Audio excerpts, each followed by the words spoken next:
Bem-vindo ao Leadercast, o podcast para quem quer saber mais sobre liderança. Apresentação, Luciano Pires. O Leadercast chega até você com o apoio da DKT Brasil, que lidera diversas ações de marketing social para incentivar o combate às doenças sexualmente transmissíveis e facilitar as políticas de planejamento familiar. Acesse dktbrasil.com.br. E também com o apoio do LinkedIn, a solução que vem transformando a atração de talentos através das redes sociais profissionais.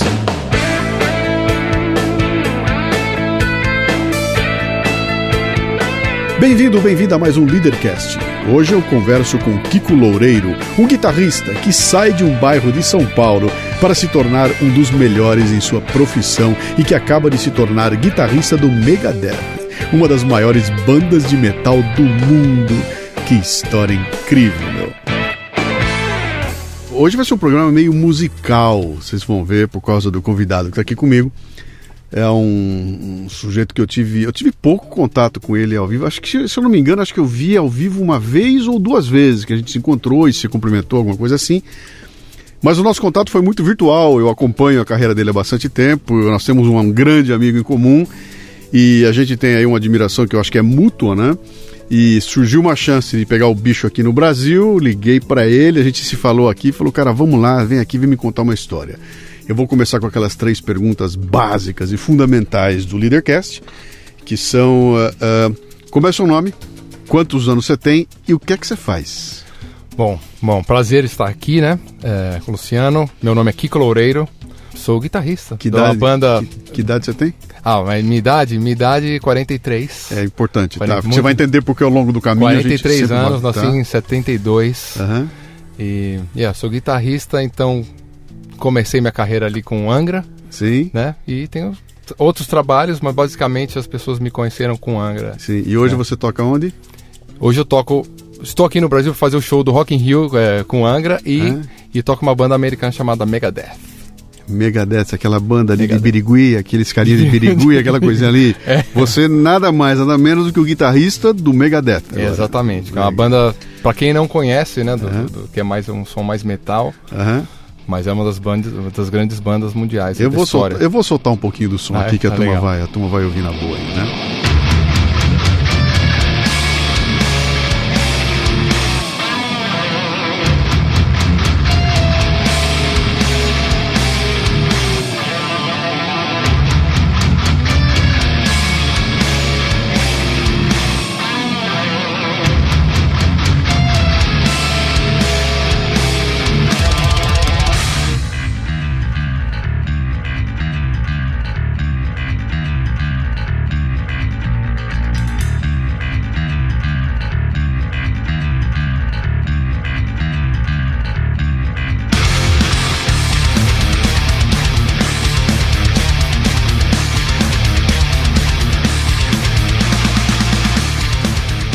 Mas então, Kiko, foi uma surpresa. Você em abril que você foi pro Megadeth, foi em abril desse ano, não foi? Que anunciaram, foi né?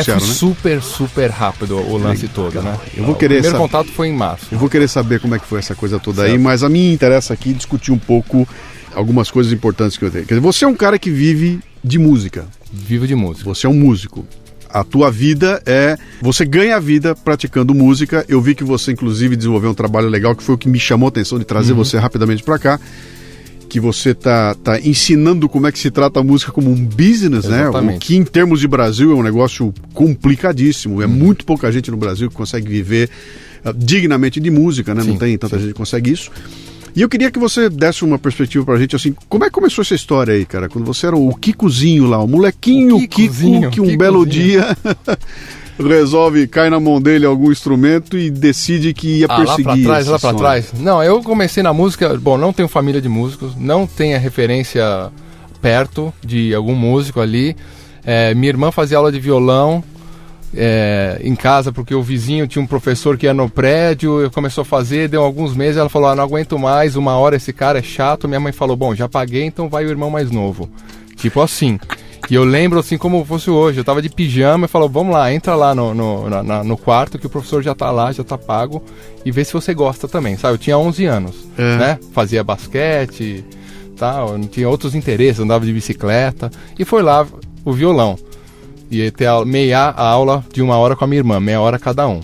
E aí eu comecei no violão dessa forma, sem referência nenhuma, e comecei a estudar. E, obviamente, quando você começa a tocar violão, dói o dedo, é chato, você acha que vai ser fácil. Sim. E, nossa, eu não tinha referência. A única referência que tinha era esse professor que ia uma vez por semana, né? O professor Pedro, ele tinha uma jaqueta, estava sempre de guarda-chuva, tinha um cabelo meio de príncipe, assim, aqueles meio Chanel e tal. Estamos falando isso aí com 11 anos de idade, né? 83, Sim. né? Sim. E aí ele ia lá, ele tocava, não tinha internet, né? Obviamente, tinha aquelas revistinhas de banca que tinha umas músicas com os acordinhos, né? Sim. E ele me ensinava Roberto Carlos, me ensinava umas músicas nada a ver. Violão e Guitarra era o nome da revista de banca. Sabe, de banca. E me ensinava música folclórica brasileira, sabe, umas coisas nada a ver, Sim. que eu não tava afim. Né? Mas não tinha outro recurso. Não tinha o YouTube que você vai lá e vê quem que você gosta, como que toca, né? E você não era o cara que curtia música, não era um moleque apaixonado por era Não, normal. normal, como qualquer um, né? Andava de bicicleta, jogava basquete, que eu lembro que era uma coisa que eu realmente gostava na época, e fui lá, o violão. Comecei, só que no final da aula, o cara pegava e tocava uma música chamada Romance de Amor. Tocava aquela música. Então aquele mesmo violão que não saía som de nada, que doía meu dedo, de repente enchia o som da sala. E era a última música do livro. Deixa eu usar essa referência, espera um pouquinho.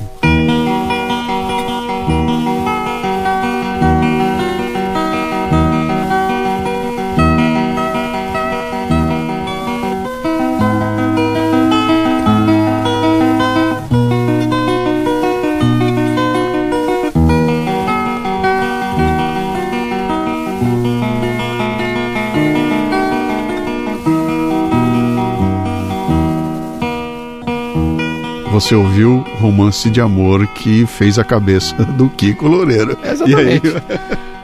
E aí ele tocava no final da aula, então o quarto enchia com aquele som, ele tinha umas unhonas, né, que violonista tem aquelas unhas amarelas e compridas, horríveis, né, numa mão só em 4 dedos, né. Mas eu via, era a última música do livro, certo? E aí eu percebi ali, eu não sei se eu percebi, mas eu vi que é o passo a passo. Não tem outro jeito de você aprender a coisa se você estudar. Então começa na página 1, página 2, página 3 e vai treinando cada música se você quer aquela grande música no final. Mas ali você pegou o gosto. Você pegou o gosto. Fui pegando o gosto, mas eu lembro assim, toda vez que ia até aquela aula eu falava, não quero essa aula. Vou fazer outra coisa. Porque não era legal. Não era tão legal. Prender uma criança de... Eu conheço um monte de gente que... Eu tenho uma conhecida minha que fez piano durante 8 anos, obrigada pela mãe. O dia que ela se formou, ela pegou o diploma, virou pra mãe e falou, tá aqui o diploma, fechou o piano e nunca mais tocou na vida. Porque ela odiava aquilo, cara. A minha mulher começou a tocar piano com 3 anos de idade. E também, quando eu tava com 12, já não... O meu piano erudito, né? Já tem bode. Ela não consegue ir numa orquestra ver, não ouve. Sim. Não gosta mudou o estilo, né? Sim. Continua pianista, mas que seja. Mas aí eu aprendi isso que o estudo te leva ao resultado. Assim, acho que de formação de família é assim, tem que ler, tem que estudar, sabe? Meus pais ali sempre foram assim. Então, olha, eu percebi, estuda e você chega lá, você toca a última música do livro, a Romance de Amor. Então fui indo, a minha irmã desistiu. E eu continuei então a ter aula de 1 hora com esse professor e fiquei uns 2 anos ali e toquei a Romance de Amor e toquei outras músicas lá, pecinhas clássicas e comecei a pegar, aí eu peguei o gosto, porque quando o ser humano é para isso, né? Quando você tem um resultado, você fala, é isso, conquistei e quero mais. Isso é fundamental. Né? Tá dentro do ser humano, né? Então eu descobri isso na música. Aí fui deixando o basquete, fui deixando outras coisas que eu gostava ali e quando vem com 13 anos, Rock in Rio 85. Sim. Aí eu vejo aqueles caras lá, Queen, Yes, Iron Maiden, Whitesnake, aqueles caras que 100 mil pessoas. Já tava meio roqueirinho, mas não... Quando eu vejo aquilo na televisão, com o Pedro Brial falando besteira lá, apresentando errado, às vezes os nomes dos caras e tal...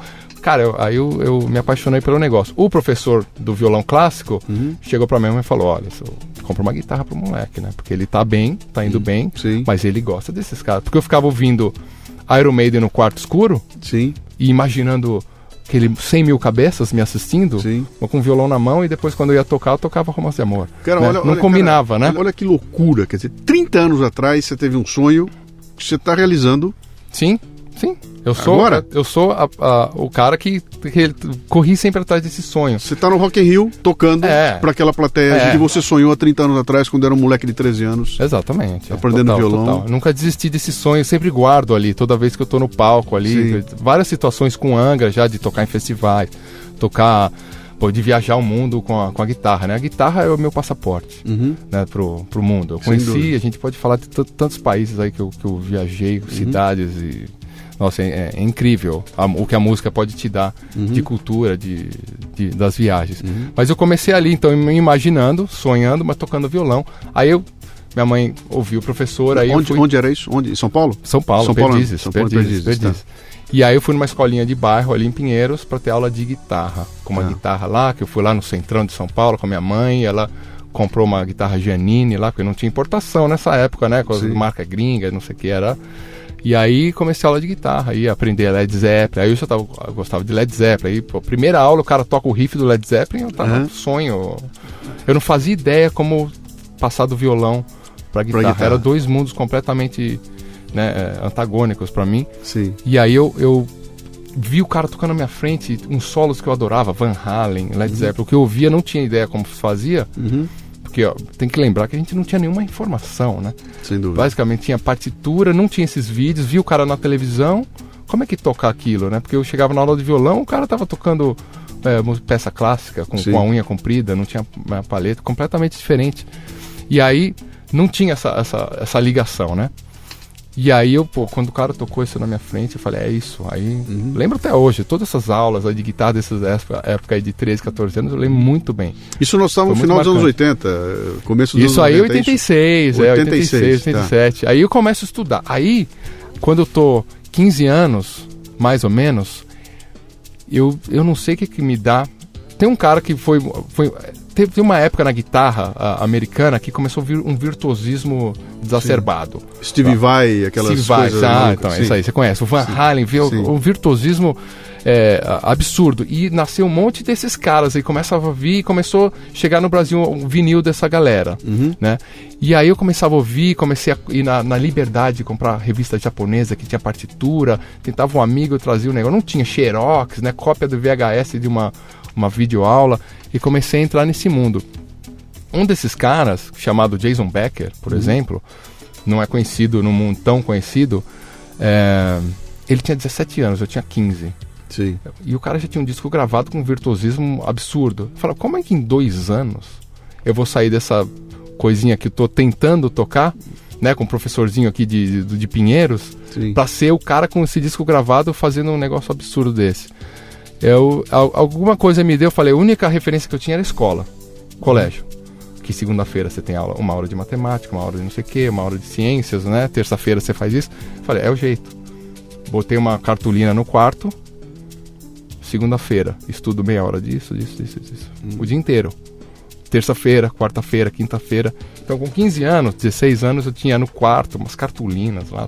Você fez um planejamento? Eu fiz o meu planejamento de estudo. Aí eu não tinha Excel, nem sabia o que era Excel, obviamente, não tinha nem computador. Mas eu fazia um papel quadriculado na mão e marcava a data, os exercícios e minha velocidade. Porque tem o metrônomo, que é tipo o cronômetro, né, do esportista. Tinha o metrônomo, as batidas por minuto. E qual que é a velocidade que eu faço? Esse exercício na data tal. E botava meta. Sim, mas como é que um moleque de 15 anos bola um plano estratégico e coloca na frente? Porque você está dizendo o seguinte, você criou um sistema eu fiz o meu sistema. De planejamento, controle e medição. Exatamente. Quer dizer, isso é matemática pura, não era conversinha. Metas, botou e foi vendo a tua evolução. Como é que um moleque de 15 anos bola uma coisa dessa, cara? Era o amor de querer conseguir tocar aquelas coisas. É o único jeito que eu vejo. Eu não falava pra ninguém que eu tocava. Sim. Eu lembro que eu toquei com 17 anos no último festival da escola. Eu já cheguei tocando lá uns negócios super complicados e os caras descobriram que eu tocava ali. Quer dizer, eu não era o cara do violãozinho, da festinha. Nunca fui esse cara, nem falava pra ninguém, porque eu não sabia tocar as músicas da festinha. Eu não tocava Legião Urbana, que era o top, né? Eu não sabia tocar, não era isso que eu me interessava. Eu tinha um foco de ser um cara bom na guitarra. E aí estudava as harmonias, os acordes. Então eu dividia meu tempo. Segunda-feira é jazz. Terça-feira eu preciso saber blues. Eu preciso ser um cara completo. Como é que é isso? Como eu não tinha ninguém na família de referência... Você teve que criar... Não, mas o mais fantástico disso é o seguinte, você está fazendo isso para você. Quer dizer, não era nem assim, eu vou tocar pra cacete pra no sábado eu arrebentar no bar. Não, sim. Não tinha o bar, era pra Exato, você. Quer dizer, era uma coisa que era um desafio. E não era, isso que eu falo, e não era pra ganhar uma comissão maior, ganhar uma grana. Eu não fazia ou porque alguém me cobrava, ou porque eu tinha que fazer uma prova no final do ano sobre aquilo. Não tinha nada a ver. Era por puro prazer em conquistar. Então, isso que eu queria dizer. Quer dizer, você viu um cara que era muito bom, botou aquilo como uma meta, falou, eu quero tocar igual esse cara, e se bobear eu quero tocar melhor que esse cara. E vou dar um jeito de fazer isso para mim, para minha própria satisfação, né? E o que te alimentava era isso aí. Você olhar no dia seguinte e falar, cara, consegui fazer mais rápido hoje, acertei, tá tudo redondinho, esse som que eu tô ouvindo tá me agradando, e aquilo bastava para você, né? Exatamente. Aí eu ficava lá tentando tirar uns solos, tentando tirar umas músicas. Claro que tinha a bandinha que tocava no fim de semana, mas não tinha onde tocar, não ensaiava no quarto dos amigos lá na garagem. De onde vem essa disciplina, cara? Eu não sei, essa disciplina eu não sei, mas eu sei que eu sempre fui um cara disciplinado. Eu acho que da formação da minha casa, tal, assim, eu vejo minha mãe, meus pais sempre foram minha mãe funcionária pública, tal, certinha nas coisas, fazendo tudo certinho, tal. Sim. Talvez um pouco daí, mas assim, meus irmãos nem são tão assim. Eu acabei sendo mais. Eu achei que esse era o caminho. Me ajudou muito na escola, então sempre quando eu dei aula de guitarra, que eu dei muito tempo de aula, com os 16 anos eu comecei a dar aula, porque tinha uns amigos que eu já tava tocando bem, imagino, né, melhor que os caras perto, e os caras, eu lembro de pagar um pouquinho e eu começar já a dar aula em casa. Quer dizer, você começa a ganhar dinheiro... Aí, com os 16 anos... Dando aula pros caras... Os amigos perto ali do bairro. Sem se apresentar em lugar nenhum, sem nada. Você era só o cara que curtia Tava morando com meus pais, obviamente, mas assim, pra poder comprar a corda nova da guitarra, de repente comprar um equipamento novo, importado, alguma coisa melhor, juntar grana pra comprar uma guitarra importada, que esse era o sonho de consumo da época, né? Que algum cara trouxesse de Muamba, né? Porque não tinha importação nem nada. Esse era o sonho de consumo, então eram as aulinhas, juntando o dinheirinho, comprando dólar, aquela coisa, né? E comecei aí. Assim, só que já nessa época, aí eu vou atrás de professores melhores e tal, né? Já nessa época, eu também percebi que eu sempre gostei muito de música brasileira. Eu era o cara roqueiro, tem o Rock in Rio como referência, né? Iron Maiden, esses caras virtuosos da guitarra, tudo dentro do rock. Mas eu sempre gostei de música brasileira na minha casa. No meu prédio morava o Tom Zé. Então, assim, eu ficava ouvindo o disco da Tropicália. Exatamente. Do Sétimo Andar, né? Então, esse cara... Aí minha mãe tinha o Tropicália. Falei, nossa, o cara da Tropicália com Gil, com Caetano, mora aqui no Sétimo Andar, né? Os Mutantes lá dentro, e com aquela guitarra louca dos Mutantes na época. Exato. Quer dizer... Aí eu ouvia direto, então Tropicália, Caetano, uns vinil que minha mãe tinha, essa coisa. Meu pai sempre gostou de música erudita, então eu ficava ouvindo também de Tabela ou Paco de Lucia, fui descobrindo essas coisas. Tinha muito interesse em buscar caminhos também musicais diversos, de estudar, ia tentar aula com outros professores, estava bem dentro do querer ser um grande músico. Aí eu já mudo um pouco o sonho daquele moleque que quer tocar para 100 mil pessoas. Eu já queria ser o melhor músico possível. Músico, que é aquele cara que toca de tudo, que pode gravar com qualquer um, que entende realmente de música, que sabe de teoria, que sabe... Então comprava uns livros, estava estudando música, queria... mas eu tinha muita dúvida que se era uma profissão. Quando você chega nessa fase do terceiro colegial...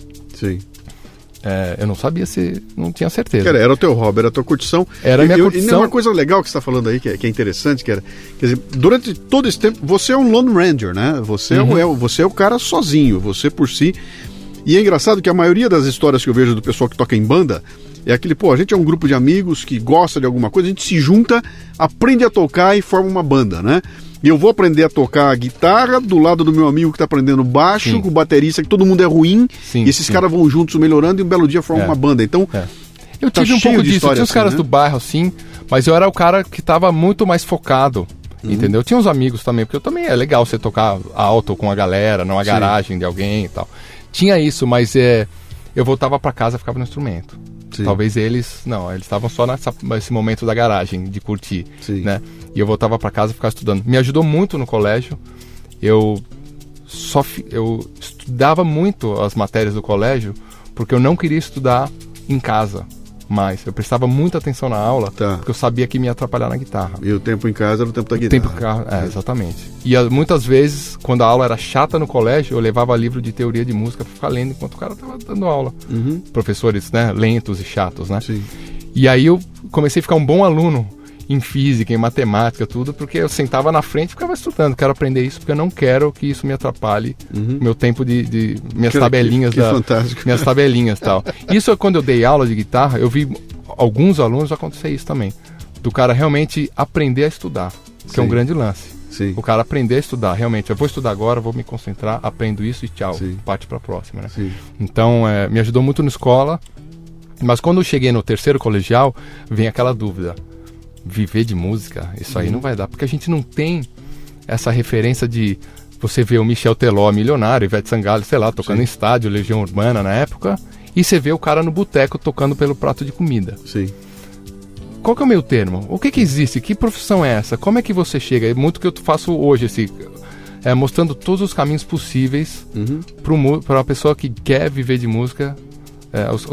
Que é o do jogador de futebol, cara. É a mesma coisa, cara. Você vê o cara ganhando milhões e um monte de neguinho se ferrando ali. Só que no futebol você não vê esse cara, o cara que não ganha nada, que tá no time da várzea, que sei lá, eu não sei nem quem é esse cara. Sim. O músico, você vai num barzinho, tem aquele cara tocando lá, você fala, pera lá, o cara tá ganhando o quê aqui? Ele tá trabalhando, aí você vê o cara saindo, desmontando as coisas dele e tal. É um pouco mais presente, talvez, né? Pelo menos imagina, né? Porque você vai no restaurante, você vai num bar, assim... Não é no domingo no estádio, não é um cara que tá treinando escondido em algum lugar, que no domingo, se você vê o jogo, você vê assistir. Exatamente. Ele tá do lado da tua casa. Né? E eu imagino, se o cara que tá tocando, joga num time, eu já imagino que ele tem outro emprego. Né? Eu já imagino que ele tem outro emprego. Mas o músico, você vê o cara, ele vive dali e ganha quanto? 100 reais, 50 reais? Você faz uma conta na cabeça ali, o cara tá ganhando cover artístico aí de 10 reais por cabeça, mas tem 20 caras aqui, quantos caras tá ganhando? Então, é um 880, né? Se aquilo era ou não viável como profissão. Mas as pessoas falam, né? A música, assim como a arte, de forma geral, talvez o esporte também, você tem certeza que você vai fazer isso? Sim. Você vai sair Eu estudei no Rio Branco, né? Um colégio bom de Legal, São Paulo, sim, tradicional. Sim. Você tem certeza que vai sair do Rio Branco para tocar no boteco? Não, essa pergunta não era minha mãe, era eu fazer para mim mesmo. Deixa antes da gente entrar nessa aqui, é fascinante essa história. Deixa eu voltar um pouquinho atrás aqui para retomar aquele momento que você falou da questão de você definir claramente que o teu estudo na escola vai ser focado aqui, esse negócio do foco, né? Quer dizer, você aos 15 anos de idade deixou muito claro que você ia seguir um caminho, você focou naquilo, criou um planejamento para aquilo.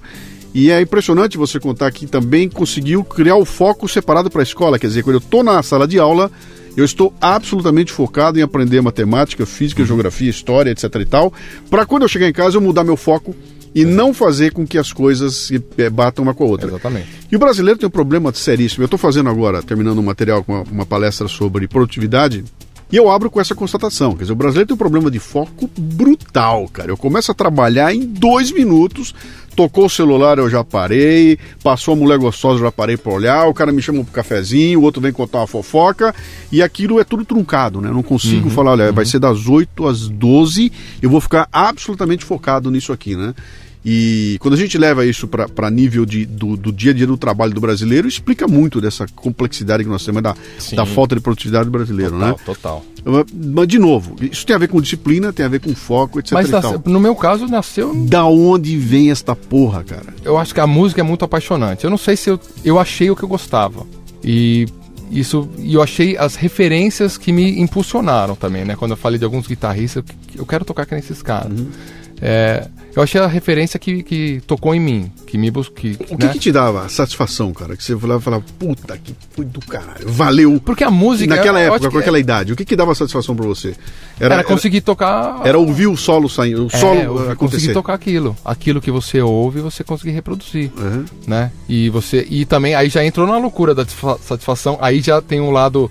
Do exercício como um esportista de um 100 metros. Cara, que consegui baixar 1 milissegundo da minha corrida. Então já tava assim, nossa, consegui tocar nessa velocidade, tá suando melhor, tá mais bonito. Mas a música, o negócio é a melhor das artes, né? É a escultura do ar, como já disse o Frank Zappa, né? É fantástico. É uma coisa que você não vê, você não toca, mas ela te comove. Sem dúvida. Né? Então, assim, Você tá totalmente ali dentro daquela música. Se você gosta de uma banda, de uma música, de um solo, de um tipo de som, e você consegue reproduzir aquilo, você faz, um negócio muito intenso. Sim, então, quando você começa a descobrir que você é capaz de fazer aquilo, é muito forte. Então, eu acredito que seja isso, essa vontade de saber mais, de descobrir. E por que, então, esse acorde é bonito? Então, vou ler o livro do Schoenberg.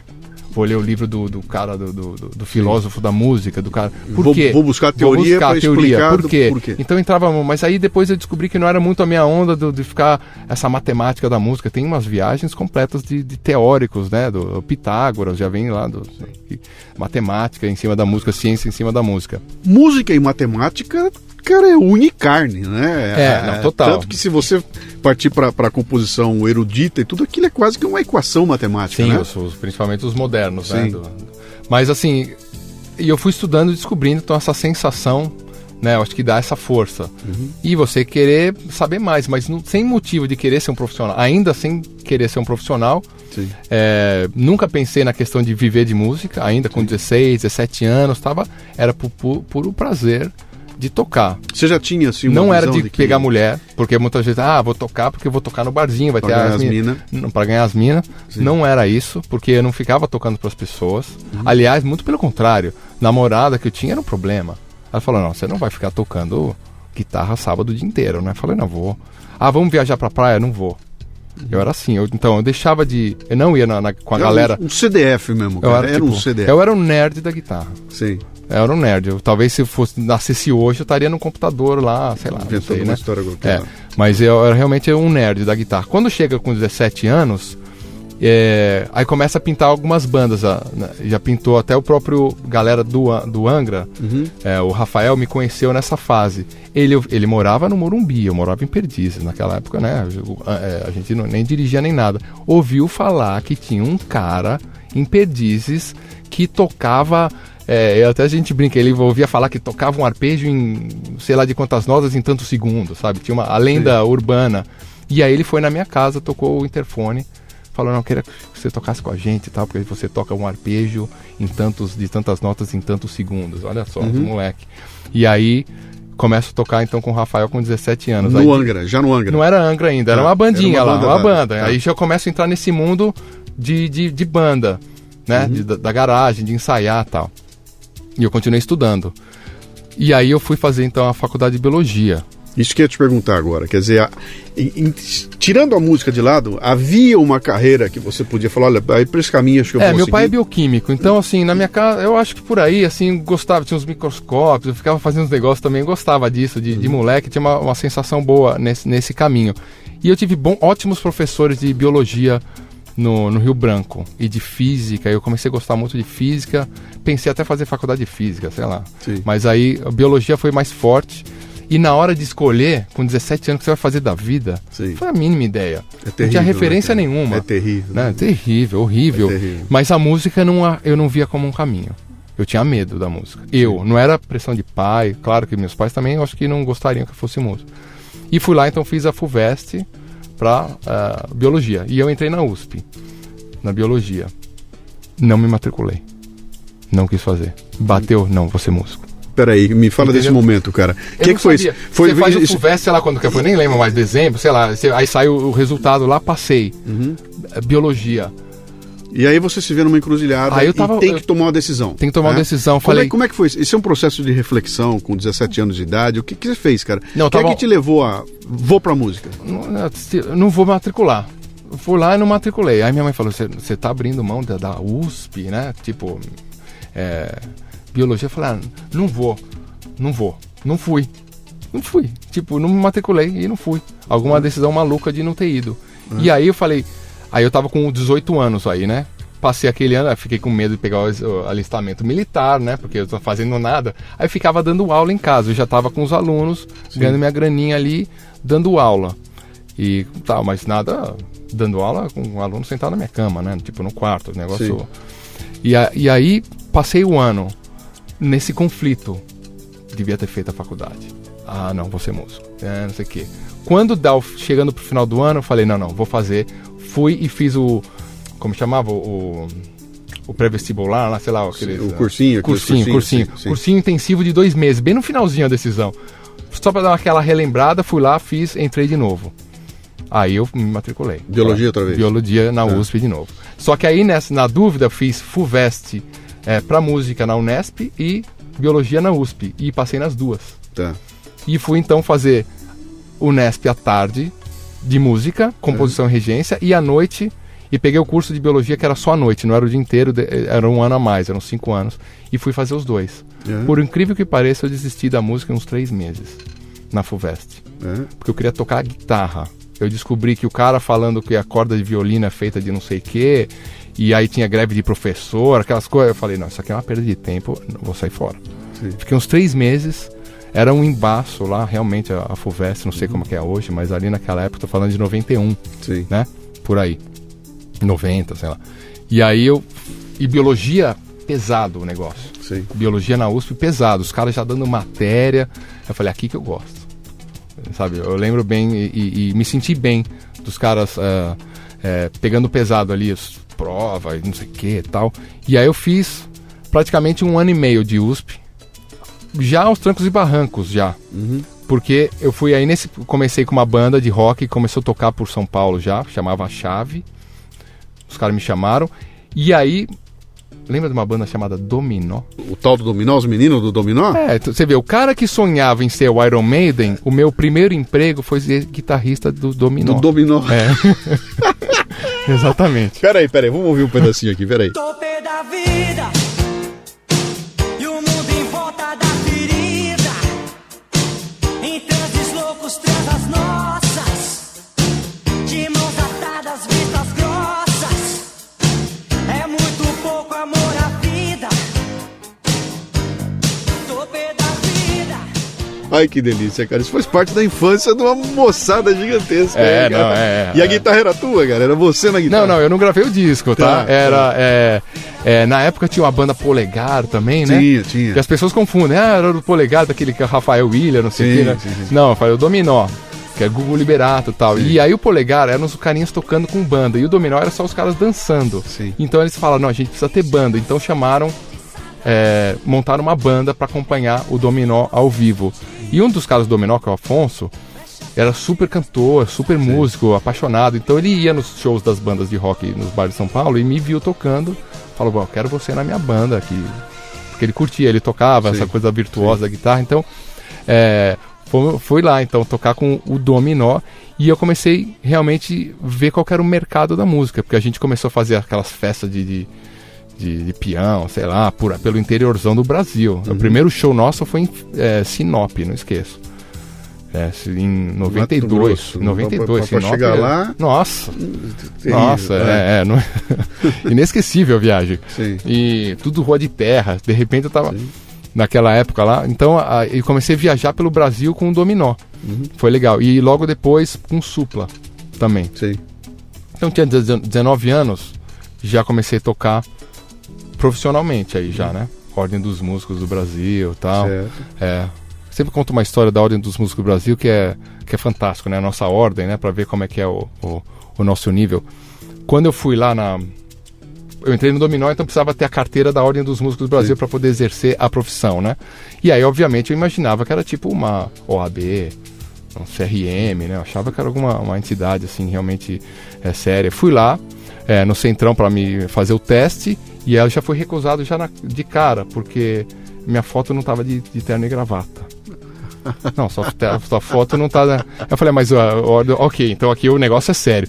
Desci, procurei um fotógrafo, a mulher indicou, peguei uma gravata toda velha lá do Centrão, cara, fingi que era um cara elegante e com a cara de executivo. Já era cabeludo tudo? Cabeludo, sempre. Aí, fui lá. Aí, então, espero fazer o teste entro na sala, tem uma senhora lá, tipo, sei lá quantos... perto do centenário, e aí com um violão velho e uma mesa, aquela sala vazia. Ela fala, menino, o que você toca? Eu falei, bom, eu toco guitarra. Que estilo? Rock. Então pode, demonstra, né? No violão? No violão. Sim. E aí eu sempre gostava de música brasileira, então treinei uma bossa nova que eu sempre, nessas horas, pra tocar pra tia e tal, você manda um Tom Jobim que sempre funciona. Então tinha na mão, né? Tinha na mão, quer dizer, não vai tocar o Iron Maiden, né? Sim. Então eu gostava de música brasileira, sempre treinei e tal. Quando você pega um violão, a primeira coisa que você faz, qualquer instrumento, você dá aquele primeiro acorde pra ver se tá afinado, né? Sim. E eu dou aquele primeiro acorde. Aí ela falou, tá ótimo, você desce agora no 4º andar, paga a anuidade, vai no 6º andar, paga o sindicato e você já é um membro da Ordem dos Músicos do Brasil. Não toquei. Aí, é um negócio, sim, é isso aí. Aí na mesma fila tava com o baterista. O baterista do Dominó. E ele entra na mesma sala depois, entra lá, tem um violão, a mesa e a senhora. Não tem bateria, nem pandeiro, nem chocalho, nem berimbau, nada. O que você toca? Toca o rock. Toca o quê? Bateria. Ah, então batuca um rock na mesa. Ele batucou um rock na mesa e também desceu no 4º andar, pagou o sindicato e se transformou no músico da Ordem dos Músicos do Brasil. Com tanto que você paga anuidade, tá feito. Tá tudo certo, entendeu? Não é que a mulher fosse um olheiro de futebol, daquele que pelo som do chute ele saca que é um craque, né? Não é que o cara assim, é tão bom que não precisa... Pelo som do chute... Se você pagar o sindicato e a Ordem dos Músicos, você já é um músico. Então assim, essa é a nossa profissão. Sim. Então, não me admira se nessa época, que foi a coisa que eu estava fazendo na faculdade, vou continuar sendo da biologia aqui, pelo menos me parece um negócio mais sério. Sim. Do que se a Ordem dos Músicos do Brasil é isso, como é que, né? Pensa bem. Então, assim, a excelência não existia.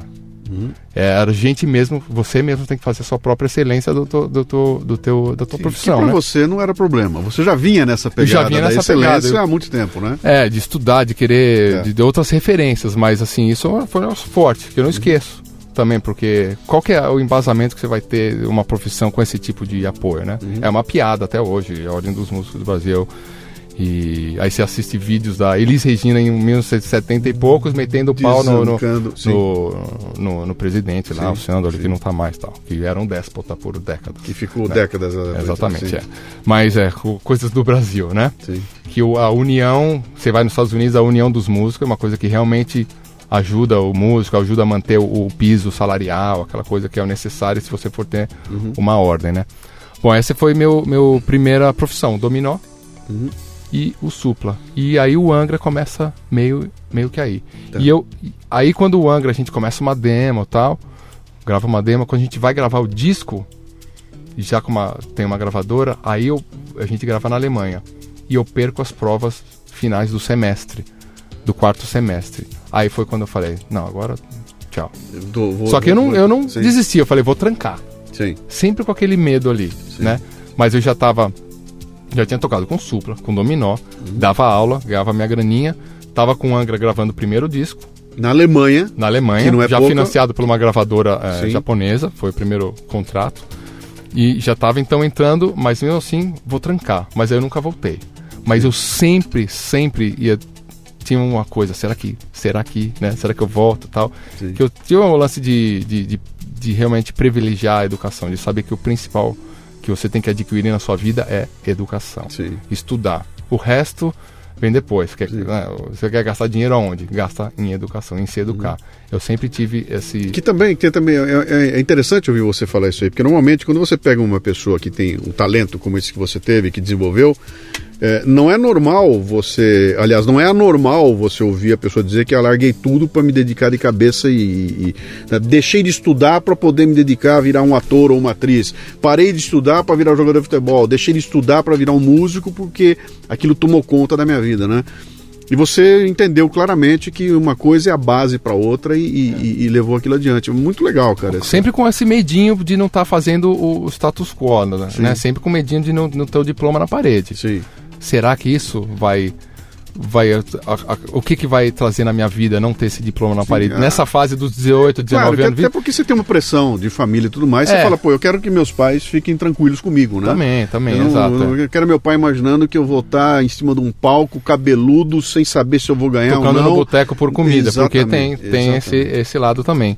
Exatamente. Mas a questão de você se preparar, estudar, você falou da coisa das 10 mil horas, né, que falam e tal, né? Sim. Mas realmente as 10 mil horas não é nada se você não tiver essa métrica, né? Se não taxista seria corredor de Fórmula 1, né? Sim. Não é só você fazer aquilo. Como você estuda, como você sim, vai metrificar as metas, onde você quer atingir. E onde é que você quer chegar? Né? Onde você quer eu chegar. quero estar correndo Fórmula 1, eu não quero ser o melhor taxista do Brasil, mas se você não define isso claramente, você não Porque vai chegar. tem gente que toca violão há anos. Sim. Não é o que conta, é como você se preparou, como você estudou. É ambição, né? cara, isso é ambição. Não é ganância, é ambição. Que é aquela história, quer dizer, um moleque de 15 anos olha para aquilo e fala, minha ambição é um belo dia estar naquele palco tocando para aquele povo lá. Exatamente. E você olha para aquilo e fala, 15 anos de idade, seu fedelho aqui, que você acha que você é? Que grande bosta que você é. E um moleque 30 anos depois está lá no palco. Tocando, porque ele teve uma ambição que o puxou para lá. E a ambição é fundamental, cara. Sem ela você não chega a lugar nenhum, né? Mas aí, de repente, então, fica claro para você que aquilo pode ser a forma como você vai ganhar a vida, né? Exato. Você tinha uma compreensão naquela época de que ao abraçar uma carreira de músico, você não seria aquele cara estável que ia estar na sua casa segunda, terça, quarta, quinta e sexta, casado com sua filha, seu filho, vendo seus garotos com a sua esposa, aquela aqui, que seria uma vida totalmente diferente daquilo que a gente chama de uma vida normal, da classe média normal. Você sabia disso, sabia desses riscos e abraçou isso assim? Eu acho que eu não pensava muito aí, né? Apesar de os meus pais serem esse tipo, né, de profissionais, né? Eu não tinha essa referência. Foi acontecendo. A paixão pela música, de fazer, foi acontecendo. Então eu nunca pensei nisso aí. E a minha profissão, o jeito que eu encarei a música, eu tentava fazer uma coisa um pouco mais como se fosse um profissão normal, que era dar aula. Da aula você tem uma certa base, né? Porque você tem os alunos que vêm lá todo mês, pagam ali, você dá um chão. Sim. E aí então eu sempre tive essa administração da minha carreira. Eu dou um pouco de aula para me dar o chão aqui, né? Da graninha mensal, e dou meus voos por fora. Se pintar show, ótimo. Se não pintar, também tá tudo certo. Tá garantido aqui. Tá garantido. Então eu sempre tive uma certa, digamos, uma educação financeira, digamos assim, para não ficar dependendo do boteco, do show, porque senão você começa a cair. Porque se você fica dependendo de marcar, você vai para baixo, porque aí você começa a topar qualquer coisa, porque você tem que estar com a conta atrasada. Então tinha aquela... Para autoestima isso aí é um horror. Você está falando um negócio interessante, que é o seguinte, é a consciência de você trabalhar o Kiko Loureiro S.A., que é aquela empresa do eu sozinho, que é uma coisa interessante, que você já vinha cuidando disso aí, e ao mesmo tempo você tem o grupo, né, como um business, quer dizer, você tem uma marca, você tem um Angra, que aquilo é um negócio que envolve uma porrada de gente e tudo mais, onde você é um elemento ali dentro que vai fazer aquela coisa andar, né? E você foi aprendendo. Mas você nunca abandonou o Kiko Loureiro S.A. Esse sempre continua com você. Né? Esse sempre, quer dizer, você... Tem que ter, né?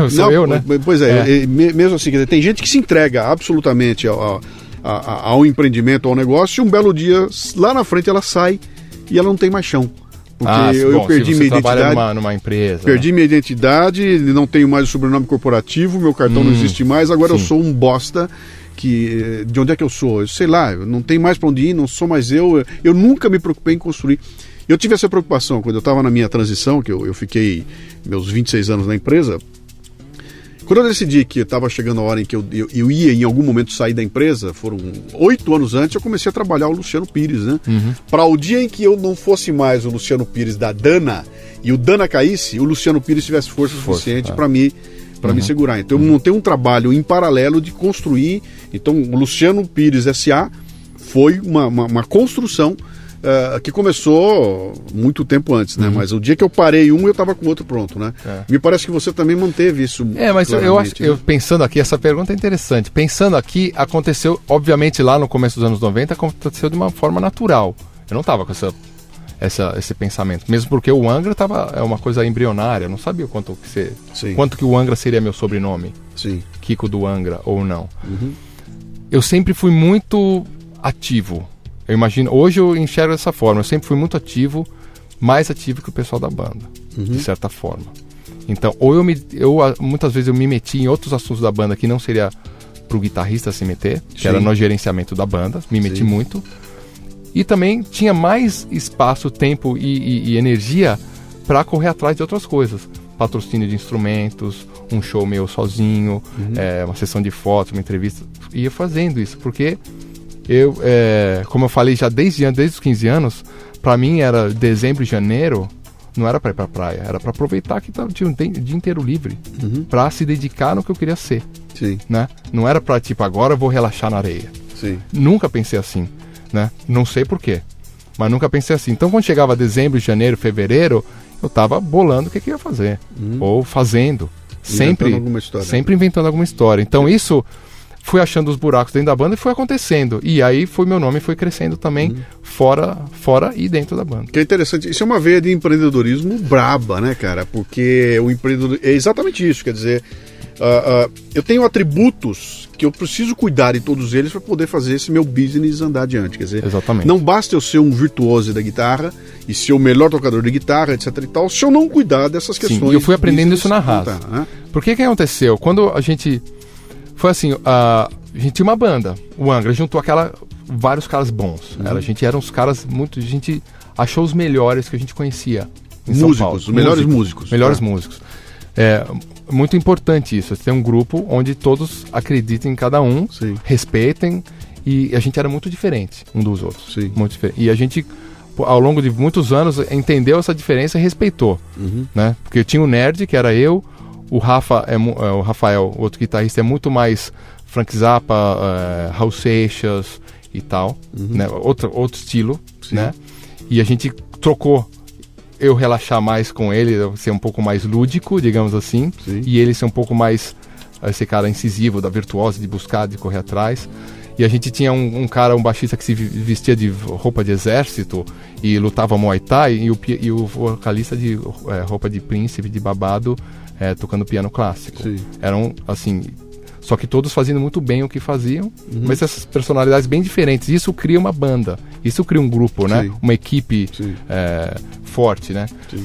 Como os Beatles, né? Com os caras completamente diferentes. Você tinha o John Lennon completamente diferente do Paul McCartney. Depois você enxerga melhor isso, né? Com o passar do tempo.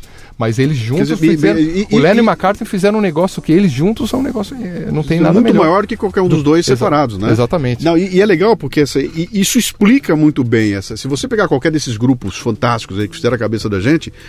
Todos eles são muito parecidos, né? Tem um maluco, tem o outro que é mais, tem um cara de business e tudo mais. Você consegue entender quem é que tá cuidando das coisas ali.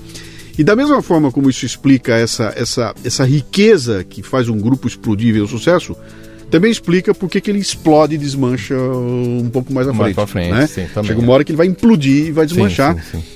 Talvez por isso os Stones sejam um case a ser colocado numa parede, porque, cara, como é que os caras conseguem até hoje estar ali, né? Ou talvez porque atingiu um volume tão grande que os caras sabem que, cara, o fato de eu estar sentado... Eu acho que até mais que o Rolling Stones e o U2. Eu acho que são os mesmos 4 caras há 40 anos também. E eu acredito que vão continuar. Sim. Né? Mas o U2 é um exemplo, o Rush, são trios, sei lá quantos anos tem também. Sim. Realmente são casos específicos. Né? O Rolling Stones mudou, mas tem lá os 3, né, que estão juntos sei lá, 50 anos. Sim, estão lá há tanto tempo juntos. E cada um deles tem a sua própria persona, cada um deles teve uma carreira independente. Também. Então, o baterista virou jazzista. Foi bem essa coisa foi bem estruturado, esse momento. Talvez eles devem ter brigado, voltaram. Imagino que deve ter. E aí, mas nada resiste a 250 milhões de dólares no ano. Sim e não, porque eu acho que várias bandas, os Beatles teriam muito mais também. Tem uma hora que o cara fala, não quero tocar com esse cara. Tchau, não quero mais, não me interessa. O The Police podia estar fazendo shows em estádios aí lotados, a gente sabe, quando eles voltaram fizeram. Sim. Mas o Sting não, quero visitar o Yanomamis, entendeu? Ou chega num ponto da carreira dele que ele pode se dar o luxo de escolher o que ele quer fazer. Às vezes o cara não precisa, o que ele precisa de 250 mil, sabe, assim, não... A ambição é outra. A ambição é outra, e ficar viajando, porque é um casamento. Claro. É um casamento sem sexo. Uma banda. Você toma café da manhã com os caras, viaja o tempo inteiro, as pessoas, não é só no palco. O palco é a parte boa. Né? Então, como é que você faz para ficar unido todas essas pessoas? Né? É muito difícil. Como é que faz, Kiko? Porque eu sei que quebraram o pau de montão. Com o Angra sim, mudou a formação, quebrou o pau. É difícil você encontrar a maturidade de manter, mas assim, faz parte das mudanças também, eu acredito. Essas diferentes personalidades, às vezes, elas são antagônicas e elas se fundem, entendeu? Eu toco com o Rafael há, sei lá, a gente se conheceu, eu tinha 17 anos, tá tudo 43, Sim. entendeu? E a gente somos duas pessoas completamente diferentes. A gente encontrou esse respeito, esse equilíbrio do respeito, brigou, então o que seja, mas encontrou o equilíbrio do respeito. Com outros, nem tanto. Cada um foi para um lado. Né? Deu uma, né? Você consegue ver ciclos eu não estou falando especificamente do Angra, eu estou falando o seguinte, uma banda como essa de vocês que tem essa, ela tem ciclos do tipo assim, a gente tá junto, nasce um disco novo, o disco é publicado, passou o ciclo, começa um ciclo novo que vai desembocar lá na frente num novo disco, ou não, ou é um processo independente? Não, tem é cíclico, sim, porque você lança um produto, faz a turnê. Sim. E aí tem muito do empresário. As pessoas não sabem o que faz um empresário. Na realidade, o empresário é estrategista. As pessoas acham que o empresário é o cara, bom, que é o que rouba o dinheiro, né? E que contrata, né? Que contrata, né? Ou que é o cara que vende o show, ou o cara que vai na... Não, essas são outras pessoas. Quem vende o show é o cara que vende o show. É o vendedor de show. Sim. A gravadora que grava o disco é o produtor musical, é o cara que vai no estúdio, é outro cara, contratado também. Quem faz o contato com a rádio é outro assessor de imprensa, sabe? Tem as figuras ali. Sim. Se a banda for bem pequena, de repente você pode ter a própria banda fazendo tudo isso, sim, óbvio. Mas uma banda grande vai ter essas figuras. E tal a figura do empresário lá, que é simplesmente o estrategista. Né? Que esse cara define para onde a banda esse cara que, se ele for bom, esse cara que vai entender que a banda grava, faz a turnê e que tamanho que é essa turnê, a ponto de aproveitar ao máximo o momento, sim, mas não destruir a banda. Sim. Porque isso que acontece. A banda tá tendo sucesso, mete os caras pra viajar, sim, mete os caras sem dormir, mete os caras no avião, indo pro Acre, depois pra Porto Alegre, depois não sei o quê, vai pra China, vai... Quando você vai ver, os caras estão se odiando, porque os caras estão longe de casa, sim, longe dos outros amigos, estão sem dormir direito, não sei o quê. Ou o cara cai pra droga, sim, e acha que tá tudo feliz, tá cria uma realidade paralela ali, realidade, foge da, né?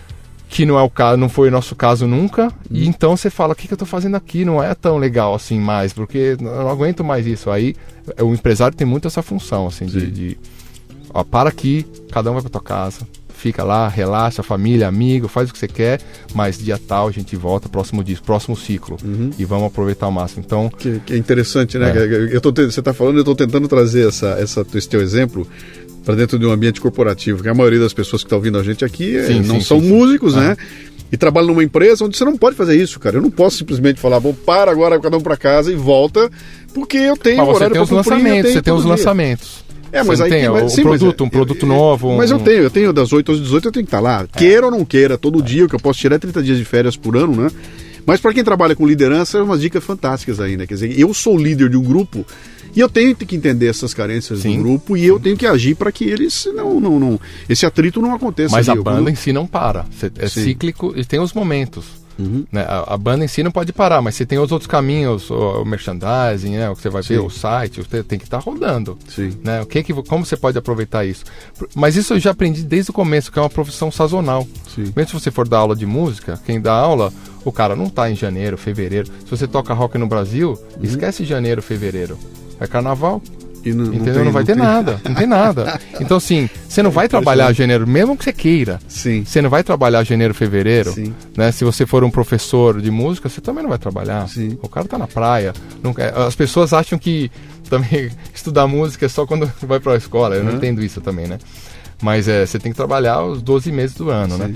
Mas na música tem isso. Então, desde o começo eu já aprendi que é sazonal, que você tem 9 meses do ano que você tem que fazer o teu dinheiro para te sustentar. Não vai ter 13º, não tem fundo de garantia, não tem assistência, não tem nada. E aí você aí você vai ter que fazer suas clínicas de guitarra, as edições. O músico é um empreendedor nato. Né? Primeiro que ele sabe que ele tem a paixão por alguma coisa e ele quer mudar o mundo com aquela coisa. Né?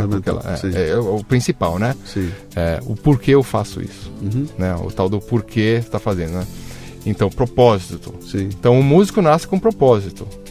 Essa música que eu adoro, eu quero mudar a minha letra, eu quero fazer como o John Lennon fez, eu quero fazer como o Bob Marley fez, eu quero ser esse cara especial. As nossas referências são essas. Né? E aí você é um empreendedor nato. O que falta no músico, muitas vezes, é o lado do empreendedor administrativo. O cara que entende da parte do negócio. Tá? Como é que é esse negócio da música? Porque não é só a música em si, o romantismo. O músico esquece não é que esquece, muitas vezes ele é contrário à parte administrativa. Porque eu sou artista, negócio. cara. Eu sou artista e alguém vai aparecer, vai me descobrir. Exatamente. O empresário vai me descobrir, só que ele tá louco. Nunca vai venha acontecer. Com esses detalhes sórdidos. Eu não quero ficar lendo o contrato, cara. Eu não quero ter que pagar a conta, não me enche o saco. Exatamente. E, no entanto, se você não se meter a pelo menos entender o que está acontecendo, você vai virar vítima dessas... E eu tive a sorte, porque o Angra, a gente teve um empresário no começo da banda, e ele conseguiu ele tinha um contato na Alemanha. Era a época de fita cassete. Sim. Mandou por correio para esse cara da Alemanha, que esse cara tinha mais contatos, porque na Europa, e ele tinha um contato no Japão. No Japão, ainda tinha um mercado fonográfico mais melhor para esse tipo de música que a gente fazia, um heavy metal lá, meio tipo Iron Maiden. E no Japão tinha isso. Então a gente falou, a gente precisa fazer uma demo, né, uma fita demo, né, uma demonstração, com algumas músicas, o melhor que a gente conseguir no Brasil, no estúdio, o melhor que a gente possa pagar, para mandar para esse alemão, para se der certo esse alemão gostar. E aí, se ele gostar, ele vai pegar e vai fazer o network dele e vai mandar para o Japão. Era uma chance para coisa, era uma linha. Sim. Se não rolasse, sim. Volta e vai tocar no boteco. Talvez ele estivesse na faculdade de biologia, sei lá. Aí mandou para o alemão gostou. Falou, tá bom, mandou pro Japão, o Japão gostou. Falou, a gente financia o disco. $50 mil na época, em 92. E a gente, então, vamos fazer o que com essa grana? Bota no bolso e grava no estúdiozinho da esquina. Aí entra no lado do empreendedor. Não, vamos pegar toda essa grana e mais um pouco e fazer o melhor possível, porque a gente tem uma chance para que a coisa vá dar certo. Porque é um estilo, a gente tava fazendo o quê? Heavy metal no país do samba, cantando inglês no país de analfabeto, né? E tocando, samba e usando jaqueta de couro na praia, né? Tipo, usando bota de couro, jaqueta de couro no país da chinela havaiana, né? Não, tipo, não combina. Não combina. A gente ainda fazia uma música sofisticada. A gente queria ser um Hermeto Pascoal, entendeu? A gente queria ser o Frank Zappa. Mas isso é uma coisa legal que eu queria te perguntar, que é uma coisa seguinte aqui. Estamos falando de Angra. Você vira um músico profissional com uma banda profissional que não faz parte do mainstream do ponto de vista de que ela não tá na televisão, cara. Vocês não vão tocar no Gugu, não vão no Faustão. Ela não acontece em nenhum lugar desse. Sabia disso. Então ela tem um foco muito específico para um público extremamente específico, que é um público que não tem as dimensões que tem uma banda Calypso e nunca vai ter. E foi uma decisão nossa, foi decisão de gosto. Então, aí é aquela coisa. Isso que eu ia perguntar para vocês. Né? Fala, eu não quero tocar no estádio porque o que eu gosto é isso. Então é o porquê. Já de novo, é o bem empreendedor, eu vou atingir esse nicho. Sim. A gente já fazia cauda longa em 92. Esse termo, sei lá, eu aprendi uns anos atrás. Né? Era cauda longa. Eu estava trabalhando o meu nicho onde ele estava. A gente sabia que tinha esse metaleiro na Holanda, tinha um pouco de metaleiro no Japão, tinha um pouco do metaleiro em Fortaleza. Tinha, esses caras estão. Sim. Porque quando fez o Rock in Rio, em 85, tinha 100 mil caras lá no Dia do Metal. Sim. Existe esse cara. O público tá, mas onde está esse cara? E quem são essas pessoas? Como que chega neles? Né? Então a gente foi aprendendo isso lá pra trás. Numa época em que você não tinha um YouTube, que você bota um vídeo lá, manda um link pro cara e tá feita. A gente fez uma série de coisas que as empresas fazem hoje, tem muita coisa que as empresas têm que aprender com as bandas de rock, com as bandas de garagem. Né, que cada vez está mais claro para as empresas, porque elas a internet deixa ela direto com o cliente, né? O Gene Simmons do Kiss lançou um livro agora exatamente disso. O que as empresas... Gene Simmons já tem esse livro, ele lançou agora, o SA, né? Esse livro. Acho que é uma coisa assim, né? O que as empresas podem aprender com uma banda de rock. Né? O Kiss é um exemplo clássico disso, porque... E a gente utilizou muito disso quando a gente fez o Angra lá para trás, em 92. É você lidar... É meio óbvio hoje por causa do Facebook. Sim. É você, a sua corporação, lidar diretamente com o seu cliente. Sim. Só que não o seu cliente, né? É antes dele comprar. Você trata bem o cara antes dele comprar, não é o saque. Né? Você só fala com ele depois que ele comprou. Que fez mande uma carta com a embalagem para provar que você comprou o nosso produto, que a gente conversa com você, né? Ou a gente dá um preço. Não. Eu gosto disso, eu toco esse tipo de música, você também gosta, somos amigos. Os caras que agora estão fazendo trabalho chamam isso de audiência proprietária, né? É aquela audiência que é tua, é proprietária, e você cuida e trata muito bem dela. No momento em que surge um produto, cai nessa audiência, ela está preparada para te remunerar e consumir aquilo, né? Em 1973, quando o Kiss começou, ao mesmo tempo eles abriram o quê? Um fã-clube. Sim. que é da audiência proprietária, né? Sim. Assim, você gosta da gente? Entra no fã-clube, Sim. né? E aí, tudo que a gente lançar, a gente vai te avisar. Né? Eles foram os primeiros caras a realmente fazer essa questão do fã-clube, que é óbvia, mas na realidade é quando você realmente define a empresa, Sim. cria essa conexão com o fã de verdade, e eles montaram o Kiss Army, né? A legião do Kiss, Sim. lá em 73, quando a banda começou. Então o Angra também, quando a gente começou, porque tinha esses exemplos que a gente buscou nas bandas mesmo, a gente tinha então nossa caixa postal, recebia as cartas, os poucos respondia mesmo escrevendo, Sim. mandava cartão de Natal pros caras. E a gente tava nos Estados Unidos semana passada, o cara veio com um cartão de Natal de 93 que a gente mandou pro Texas. É fantástico isso. Assinado à mão, tá minha assinatura lá. Isso. Os caras me perguntam pra mim até hoje, cara, quer dizer, guardada a proporção, eu também tenho um grupo que me acompanha e tudo mais. E os caras me perguntam, bicho, você responde e-mail? Eu falo, cara, eu tiro uma parte do meu dia para responder e-mail, e eu sei que eu não consigo responder 20% do que chega, é humanamente impossível. Mas eu faço questão de responder 20%, e esse tempo que eu estou gastando ali escrevendo e-mail, para mim vale porque o cara que recebe a resposta, fala, porra, eu não imaginei que você ia me responder diretamente, né? E isso é um tijolinho. Isso que a gente fez lá para trás, um tijolinho na construção desse processo. Principalmente que na época a gente não estava atingindo massa, não tinha possibilidade de ter uma gravadora grande, que era o que rolava. O mercado fonográfico, ele foi um dos primeiros que mudou com a internet. Foi o primeiro que mudou com a internet, né? Sim. Com o MP3. Foi o primeiro que em 2000 deu a quizumba toda, que os caras ficam aí no Uber, aí falando Uber. Isso aí em 2000 já tava os caras do Metallica botando os terno e gravata dele mofado do armário para brigar na justiça contra os moleques que baixavam música. Imagina só. Sim. Então, hoje em dia é um absurdo, mas contra o Napster, né? Sim. E as gravadoras, grandes potências.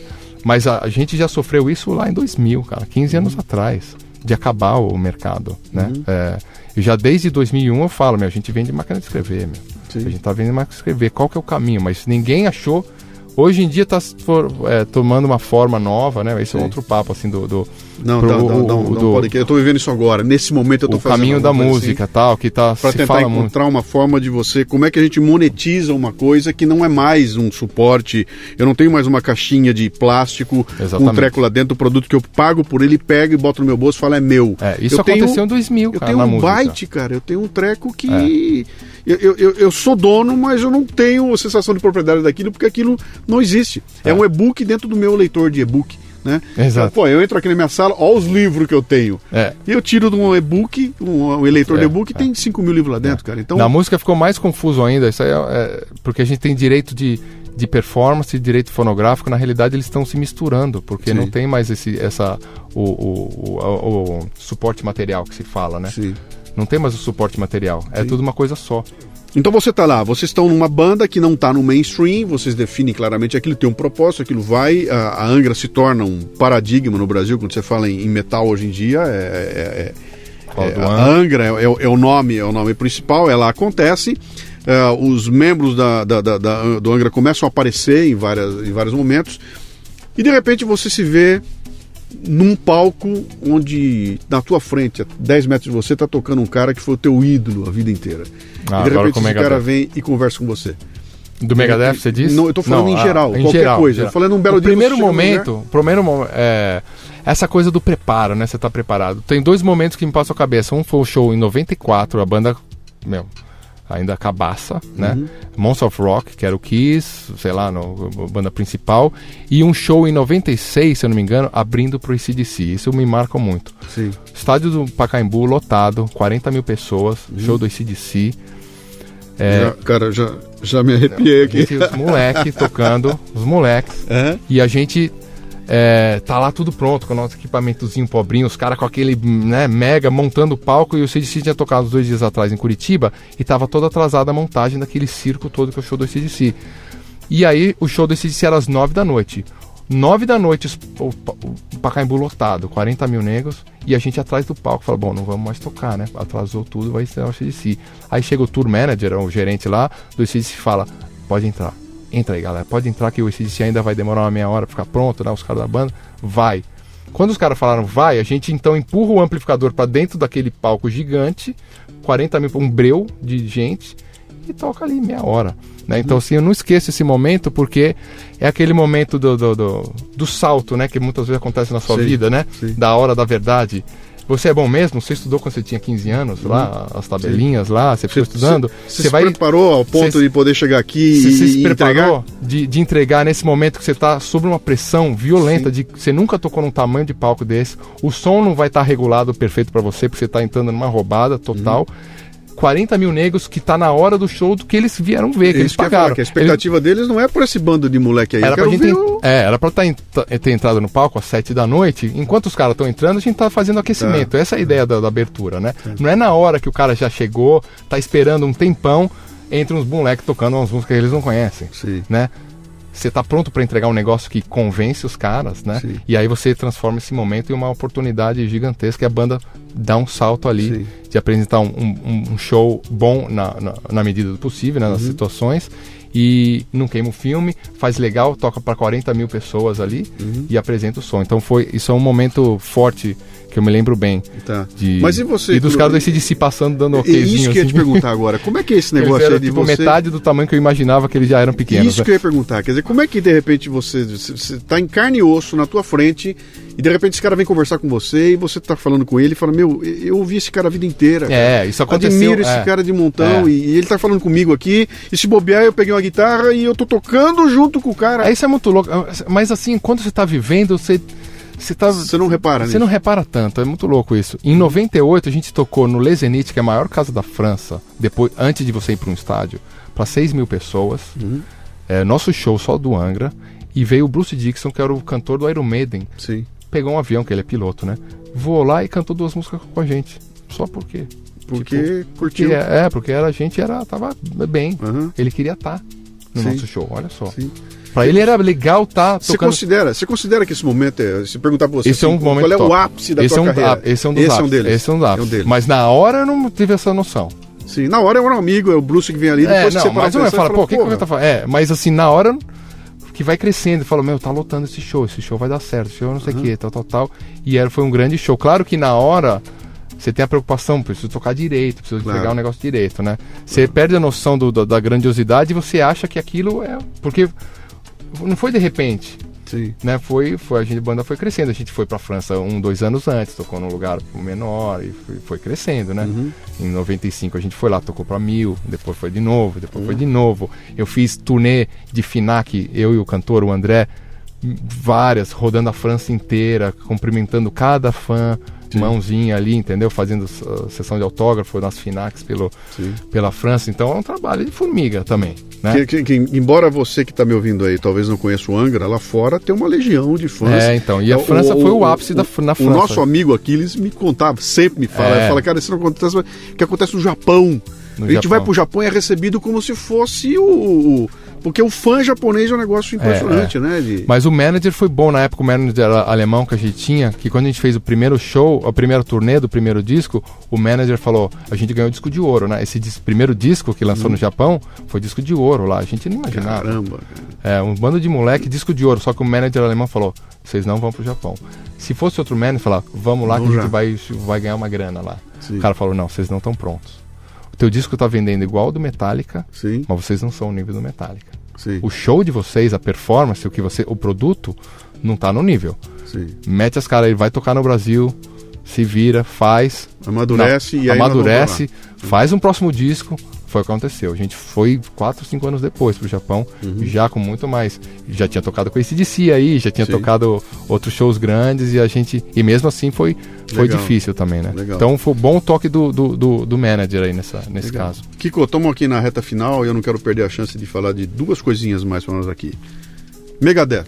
Como é que entra na tua... E de repente o garoto das Perdizes... Muito louco isso. Tá num palco tocando com ninguém menos que... Eu não sei se ela é a segunda ou a terceira banda da... Não, eles chamam do Big Four, que é as 4 maiores aí. Ok, ela tá lá, é uma das 4 maiores, né?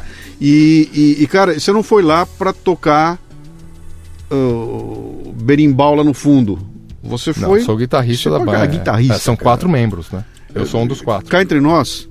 Puta que pariu. Quer dizer, o guitarrista de uma banda de heavy metal. Histórica, né? Que vem dos anos 80 e tantos. Como é que isso acontece, cara? Bom, como aconteceu, o lance foi surreal, né? O baixista mandou um e-mail e falou, o que estão procurando? Eles já deviam estar me pesquisando pra caramba, né? Eu me enquadrei em várias coisas lá. né? Não só como guitarrista, mas pessoal. Eu fui um dia lá e falei com o Dave Mustaine, que é o cantor e tal, né? Passei um dia com ele. E aí o cara foi só sentindo, porque banda, né? Claro. Não é o que você toca. O que você toca, você vê no YouTube hoje em dia. O cara consegue. Sim. Fiz um vídeo tocando as músicas dele, mas não era o que eles queriam saber. Eles queriam saber a personalidade Sim. desse cara que vai viajar com a gente, vai ficar com a gente, vai entrar na banda.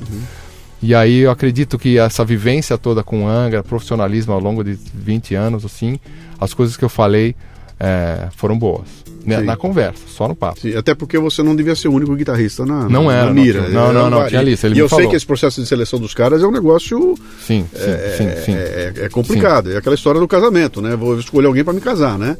Exatamente. E tem a experiência, acredito, e minha resposta rápida, tudo que eles pediram, acho que isso contou. Porque um dos outros caras que eu sei que estava no páreo demorou para responder. E eu sempre fui um cara muito ativo. Quando o cara me ligou e falou, você pode vir aqui, eu falei, era uma sexta, eu falei, pode marcar segunda. Deu um jeito. Na minha vida não estava planejado isso aí. Sim. Mas assim, você pode tirar uma música, não sei o quê. Não, tiro 4. Aí no fim de semana aprendi 4, sabe? Eu entreguei mais do que era para ser entregue. Esse é o ponto, cara. Esse é o ponto. Então, você veio dar a virada no cara. Sim. E aí, o cara gostou de mim, provavelmente. E aí falou, já tá. Aí, tipo, uma semana depois, falou, vem pra Nashville aqui que a gente tá gravando o disco. Então, me fala desse momento, que eu acho que esse momento ele coroa uma história de 30 anos, né? Você tá lá, passou por tudo isso legal, e o momento em que você recebe, não sei se é um telefonema, é um e-mail, é alguma coisa, alguém te liga e fala assim, cara, é você, vem. Esse momento pra mim é um momento em que você coroa a tua história de vida e fala, meu, cheguei. Eu digo o seguinte, eu não sei se eu consigo almejar algo mais do que isso, sabe? Talvez você vai dizer, olha, só se fosse o Metallica, porque eu sou fãzaço dos caras. Claro, você pode sempre ter coisas maiores, né? Sim. Obviamente, né? Mas as coisas vão aos poucos, né? Então, assim, quando o cara me ligou a primeira vez, legal, visitei o cara. Quando eu visitei, eu acredito muito em mim também. Sim. Tem essa. Quando eu fui lá, eu falei, eu entro nessa banda. Eu sou capaz de tocar isso. Sim. Eu sou uma boa escolha para... sendo prepotente, talvez. Até, não, cara, você construiu isso, mas, bicho. Assim, é o Kiko S.A. que foi construído. Lá de trás, claro. Além de tocar, como eu vivi 20 anos, muitas coisas dentro de uma banda, eu tenho muita experiência do que é dentro da banda, a parte boa e a parte ruim. Sim. E eu sei que os caras passaram por isso também. Sim. Né? Então, assim, a minha conversa era muito sabendo... como é que é uma dinâmica de grupo. Quer dizer, não era um moleque do quarto mais. Você sabia o que o teu cliente sentado na tua frente precisava ouvir, qual era as expectativas dele, né? Sabia. Tá. Tentei arrancar mais dele, querendo saber, mas tudo que ele me falava, eu sei de disso. novo, preparo. Em outro nível, e ao longo desse... na semana que foi...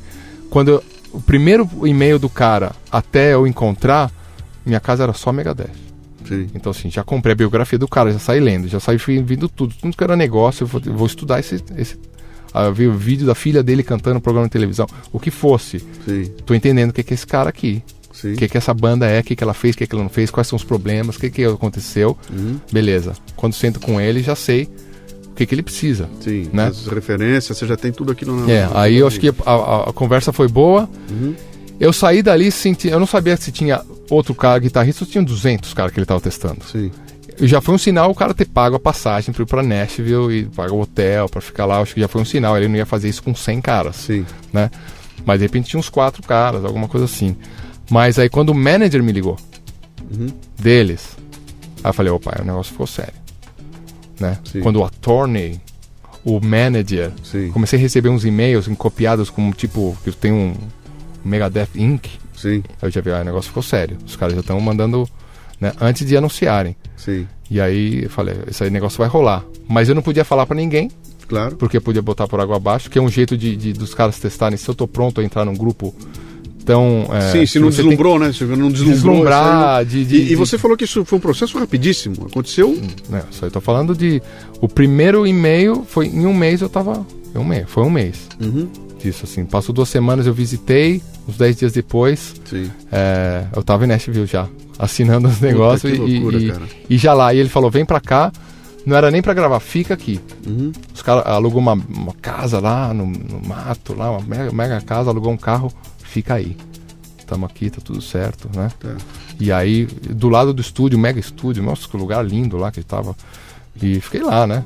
E gravei em 2 semanas, mas passei 1 mês e pouco lá. Sim, você gravou um disco, O disco, um disco já. É. Você não subiu no palco com eles ainda? Subi um show, que foi, ali eu senti mesmo. Sim. Na gravação tava os caras, é o cara, né? Você tá com o cara ali, é legal, tal. Mas o show é aquela, ali eu senti, porque aí você vai no maior esquema, você entra no backstage com a polícia de Quebec, né? A gente tocou em Quebec. Sim. Pô, né, escoltado pela polícia de Quebec. Sim, você superstar. Mega star. Aí você entra num camarim que você nunca entrou na tua vida, que tem uma sala de ensaio no camarim, sabe? Cada um com seu camarim, com o nomezinho, com o que você toma, qual que é a marca da água que você toma, que a gente vai botar. Você quer cerveja do Brasil? Ou você quer... O que você quer, sabe? Tipo, uns luxos assim que havia a menina do guarda-roupa. Cadê tua roupa que a gente vai passar, vai arrumar, vai deixar aqui? Qual que é a marca de, sei lá, o que você usa pra gente deixar aqui? Ah, você quer uma gaveta de Starbucks pra você ter o café? Sabe assim, Aconteceu, eu imagino que deve ter acontecido no momento pós-show. E no palco, só que foi uma pressão, tinha 70 mil pessoas. Era um festival da cidade de Quebec, que teve Rolling Stones no dia anterior, Foo Fighters e Megadeth. Uma dessas, e Keith Urban também, só mega star. Então cada dia um desses. Então a gente era o headliner desse grande festival que tinha esses 70 mil pessoas, um palco que eu nunca tinha tocado num palco desse tamanho na minha vida, com um negócio impressionante. E cai uma chuva naquela diagonal, caindo em mim, assim, com o palco meio escorregadio. E que me lembrou muito o show de 98 com o Bruce Dickinson na França, que foi esse highlight da história, que a gente tinha os caras cuspindo fogo no começo do show. E quando a gente entrou no palco, não tinha pensado nisso, o querosene deixou no palco, deixou um negócio liso, escorregando. Eu falei, eu não acredito que a gente tava tocando pra tanta gente nesse mega show e eu tô patinando aqui. Os caras pit stop lá, limparam rapidinho assim. E de novo no Megadeth, nesse teste, chovendo, meio escorregadio, aprendi 3 dias de ensaio só, 15 músicas que eu nunca toquei na vida. Com um monte de fã, televisão do Canadá, tudo ali, filmando tudo, assim, você via... Eu até parei de olhar na internet, no celular, porque tava assim, pô, hoje é o primeiro show do Kiko, ele vai representar o Brasil, tava aquela coisa, parecia a Copa do Mundo. Os fãs brasileiros, né? Vamos assistir, falei, eu não vou nem olhar, isso aí que eu vou ficar Que nota mais você preocupado. dá pra tua performance nessa noite? Não, eu fiz certo, não deu nada errado, foi ótimo, foi bem falado, tipo... Legal. Foi super... Eu toquei tudo certo, super concentrado, mas eu utilizei todas as minha forma de estudo que eu utilizava desde moleque. Aí terminou o show, você voltou pro camarim, tá alívio, você né? chegou no camarim e houve um momento que você ficou sozinho ali. Sim. Você sentou ali, ficou sozinho, deve ter dado um suspiro. Mas esse pensamento já estava no palco. Depois porque o show é 1h30, né? Depois das primeiras meia hora, eu comecei já... Falei, cara, que eu tô olha onde eu tô, né? Aquele... Tipo, era muito grande o palco, né? Tanta gente e tocando com o cara ali, né? Esses caras históricos, assim, do meu lado. Entendeu? Ele já rolou no palco, assim. Misturado com a preocupação de não errar, misturado com de lembrar que tem que lembrar o posicionamento do palco. Nessa música eu ando pra cá, nessa sai fora, não sei o quê. Cara, isso deve ser igual ganhar uma medalha olímpica, bicho. Deve ser a mesma coisa, cara. Deve ser igual. Ganhou o ouro olímpico, sabe? Acho que deve ser uma coisa parecida, cara. Um negócio assim parecido, né? De estar na competição, realmente. Genial, cara. Fantástico. Eu tô aqui, fiquei arrepiado aqui agora, né? Mas pra gente chegar no finalzinho agora, que eu queria dar um salto para o teu momento agora, e o que me chamou a atenção é você estar fazendo esse trabalho de ensinar para as pessoas o music business, né? O negócio da música com uma coisa com começo, meio e fim. O que é? De onde veio? De onde você tirou? Cara, o que você fez? Assim, eu fui convidado para fazer umas palestras na Oi. Eu acho que começou meio que por aí. Eu sempre fui muito ligado no marketing business, sempre gostei. Né, quando te conheci, fui assistir porque eu era um cara interessado. Palestras de outros meios, outras coisas para trazer para música, para o negócio da música. Então, marketing, finanças e tudo mais. E eu comecei a escrever numa revista de guitarra alguns pensamentos assim. Um diretor da Oi falou, Kiko, gosto muito do que você escreve. Ele devia ler a revista. No aeroporto. Quero que você venha na Oi falar... Porque eu estava falando sobre o brasileiro não ter a visão de conquistar o mundo. Tá. Né? O americano, ele fala global. Sim. O cara pensa global. Sim, sim. O brasileiro é site em português, é pequeno. E os caras veem os músicos e falam, como você consegue ter a carreira lá fora? Sim. Porque eu pensei global. Né? Aí eu escrevi sobre isso, quando eu fui pra China, eu fui pra China, tem nego do mundo inteiro, só não tem brasileiro. Sim. Né? Nas feiras da China e tal. Aí eu escrevi sobre isso. E aí o cara falou, cara, eu quero que você vá aqui falar como é que é você conquistar um mercado maduro e conseguir, que é o que eu fui. Eu moro na Califórnia e consegui um espaço na terra dos guitarristas. Sim. Né? Na Califórnia consegui entrar na banda na frente de qualquer guitarrista lá do terra dos guitarristas, sim. Terra dos guitarristas, né?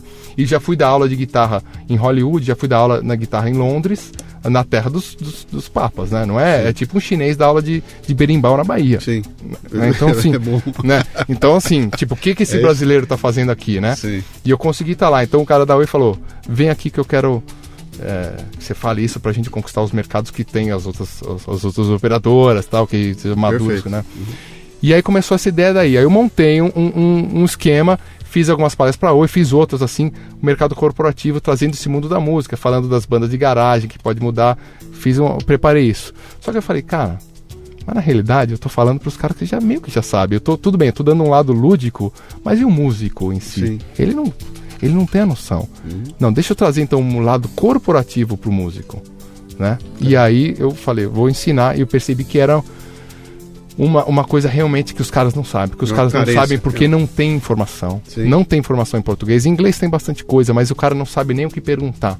Ele não sabe, ele acha que a música, se ele tocar bem, alguém vai descobrir e a coisa vai acontecer. Sim. Não é assim, não é assim. Não, e mesmo que você tenha acesso, a realidade americana é outra história, cara. Não, é muito legal. Eu até pego muita coisa de lá, mas, cara, eu aproveito 70% do que tem ali. Tem 30% que simplesmente não serve para nós aqui. Não serve. E se você não tem essa visão brasileira, aquela fórmula não vai servir para cá. Então você tem que fazer adaptação para cá, né? Exatamente. Eu sou um case, né, digamos, que funcionou dessa forma, que desde o começo eu fiz o Kiko SA mesmo, né? E fui utilizando no que a gente podia aqui dentro do Brasil, sem conhecimento. Assinei um monte de contrato ruim, tive crises dentro da banda, assinei contrato errado, mas eu sempre negociei junto com editoras, com gravadoras, com casas de show, com empresas de endorse, de patrocínio de marcas, né, essas coisas. Então, assim, eu sei muito bem como funciona. E é diferente às vezes um cara de gravadora, ele não sabe como é o show. Eu tô a visão do músico para todas as vertentes do negócio, né, que é o direito autoral, o direito de performance, a gravadora em si, ou será que você é empreendedor do teu próprio negócio, você faz o faça você mesmo e você lança o teu próprio produto? Quais são os caminhos que tem? Ou você é um sideman, você quer ser um cara que acompanha um grande artista, esse caminho, como funciona esse caminho? Você quer fazer merchandising? Você quer... Né? Eu fui explicando isso aí para os músicos na forma corporativa. Então comecei a fazer uns cursos assim e fiz também um curso online. Então, isso que eu ia te perguntar, quer dizer, quem está ouvindo a gente aqui e quiser ter acesso a esse material, vai encontrar isso de que forma, onde, como é que faz? Eu lancei agora um curso online, que o cara compra online e assiste, tem lá, sei lá, 40 horas de... quer dizer, a hora que quiser, assiste quando quiser, tá lá. Como é que acha isso? Tem no meu site, kikloureiro.net. Tá. Né? Você encontra lá a questão do curso online. E às vezes eu tô fazendo, porque minha agenda, aí no meio tempo que eu tinha pintou o Megadeth, né? Então assim, aí a coisa deu e que acabou sendo fantástico o lance do online, porque eu posso gravar meio que gravei já, né? Gravei no meu tempo e consigo então ter um grupo fechado do Facebook, consigo dar essas... Você vai ter um estudante em Sinop. Vou ter um cara.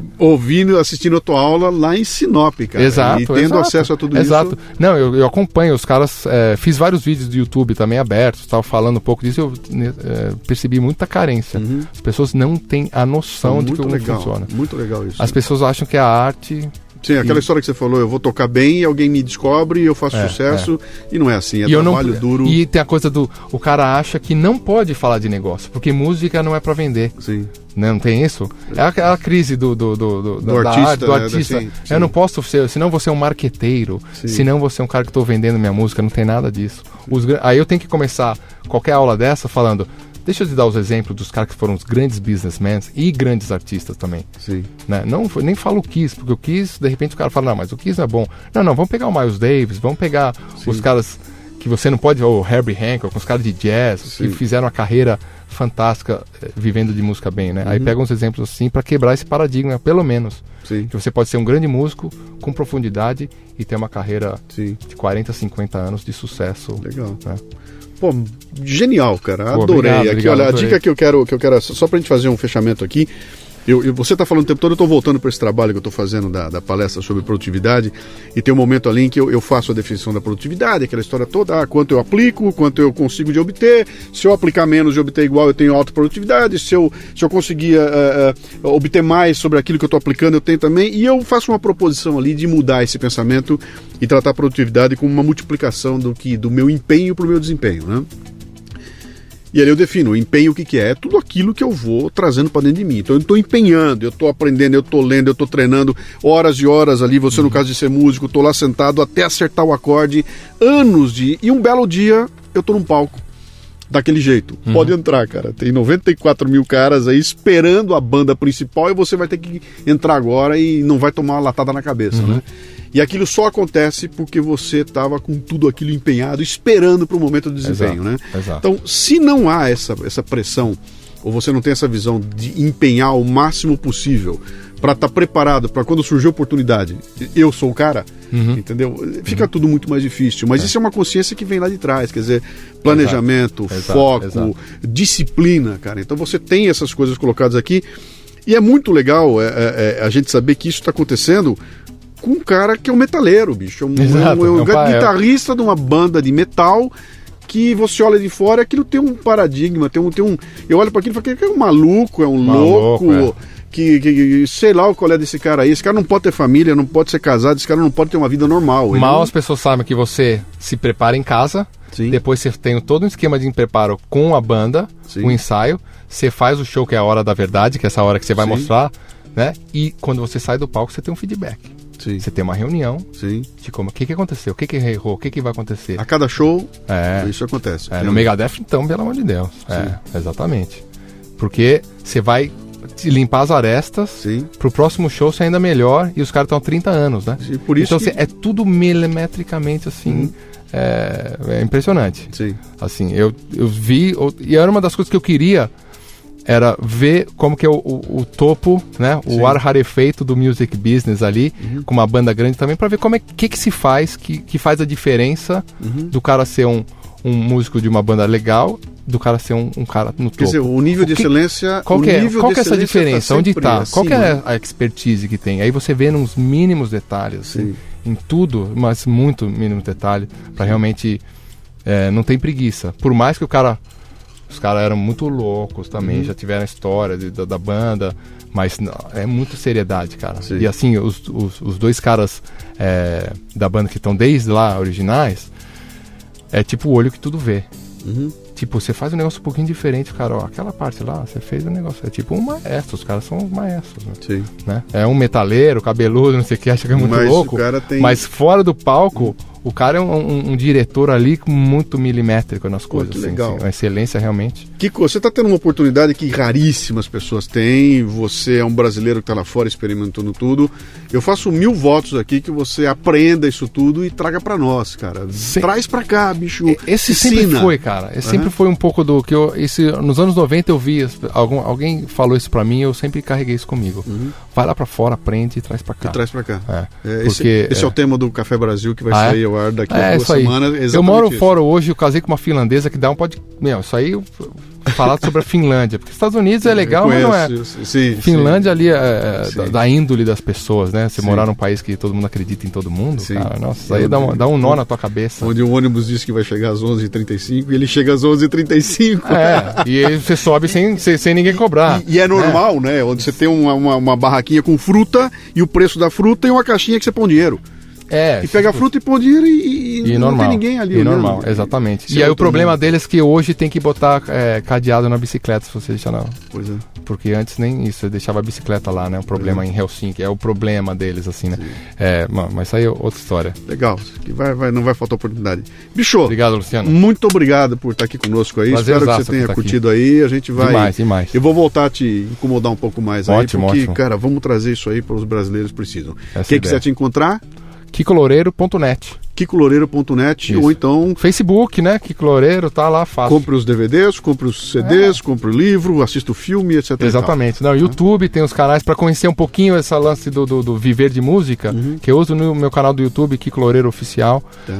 Pode encontrar lá. Legal. Um abraço. Abraço. Valeu, obrigado. Você ouviu o Leadercast, mas ele continua no portal cafebrasil.com.br, onde você encontrará a transcrição desta entrevista com links e mais informações. portalcafebrasil.com.br. Vá lá, ajude a enriquecer o programa com seus comentários, leia os comentários de outros ouvintes e mande sugestões de pessoas que você gostaria que fossem entrevistadas no programa. E se quiser nos contatar pelo WhatsApp é o 11 967 89 8114. O Leadercast chegou a você com o apoio da DKT Brasil, que distribui a mais completa linha de preservativos e géis lubrificantes do país, com a marca Prudence. A DKT realiza um espetacular trabalho de marketing social, contribuindo para o combate às doenças sexualmente transmissíveis e para as políticas de planejamento social. A DKT lidera e empreende. Acesse dktbrasil.com.br. E o Leadercast também chega com o apoio do LinkedIn, a solução que vem transformando a atração de talentos através das redes sociais profissionais. Agende uma demonstração gratuita dos serviços para atender suas necessidades de recrutamento em br.talent.linkedin.com.